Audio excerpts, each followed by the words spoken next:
Let's talk about a little bit what drew each of you to this project. Joaquin drew me to the project. Amy drew me to the project. No, I think probably for both of us, I don't know, I've been a fan of Spike's since his music videos. So the opportunity to work with him was obviously very exciting. But then on a script that was so unique and full of these big ideas and this wonderful heart and accessible emotion, it just seemed like, it's the question more like, why wouldn't you do this movie, right? Yeah, like you couldn't possibly find any reason to not do the film. Where was Theodore in his life before he meets Samantha, and what does she bring to his life?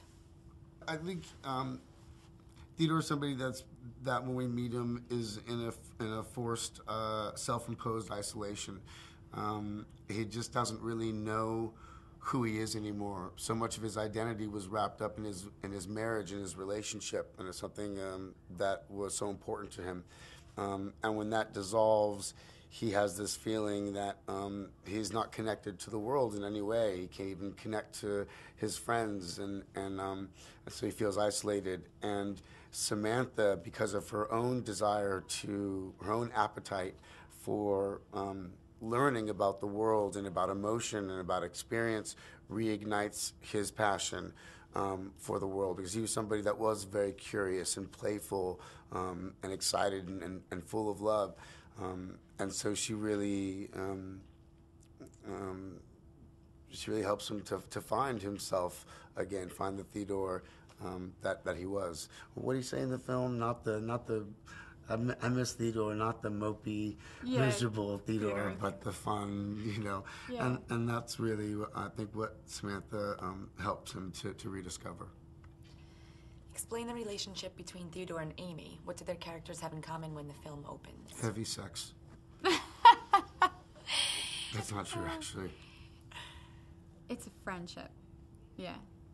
We have in common that we're both at a crossroads, an emotional crossroads, and sort of looking to do things differently, I would say. Yeah.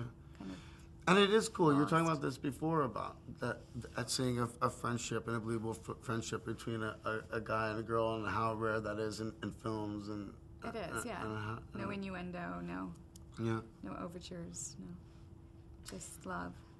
More than technology, this film's about people's need to connect with others. How do the characters portray this in the film? Great thing about Spike is nothing's ever done in like a real obvious way, and it's through conversation and through details, and you learn through the brilliant dialogue that he writes where these characters are, and so you know it's what's beautiful about these two characters, is that I feel like they're constantly seeking, and it's through that seeking that they communicate sort of their need for connection.